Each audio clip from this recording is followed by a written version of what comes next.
Bupati Aceh Tengah Sabel Abu Bakar menghimbau masyarakat lanjut usia lansia untuk mendaftarkan diri dalam program vaksinasi gratis yang disediakan pemerintah. Pendaftarannya dapat dilakukan di Dinas Kesehatan setempat. Pendaftaran, kata Sabela, juga dapat diwakilkan oleh keluarga inti. Bupati mengaku Aceh Tengah kembali mendapat dosis vaksin dari pemerintah yang diperuntukkan bagi masyarakat lansia. Sabela juga meminta masyarakat agar tidak percaya dengan berita bohong yang menyebutkan bahaya vaksin bagi penerima. Bupati mengaku tidak ada kendala berarti pasca penyuntikan vaksin. Bahkan katanya ia telah menerima dosis vaksin untuk tahap kedua. Kepada seluruh masyarakat Aceh Tengah, segera mendaftarkan diri untuk divaksin. Daftarkanlah diri saudara, terutama kepada orang tua atau abang atau kakaknya sudah lansia. Daftarkan ini di tempat yang sudah disediakan oleh Dinas Kesehatan.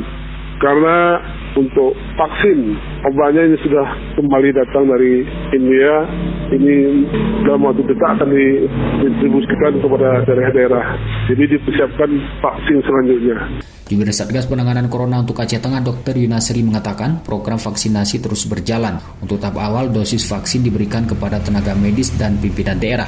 Kemudian dilanjutkan dengan jajaran TNI Polri, Jaksa, Rutan, dan instansi pelayan masyarakat lainnya yang dianggap kelompok rentan tertular COVID. Kendati telah divaksin, kata Yunasri, penerapan protokol kesehatan tetap harus dipatuhi, seperti memakai masker, menjaga jarak, dan rajin cuci tangan. Muhammad Sanusi, RRI Takengon, melaporkan.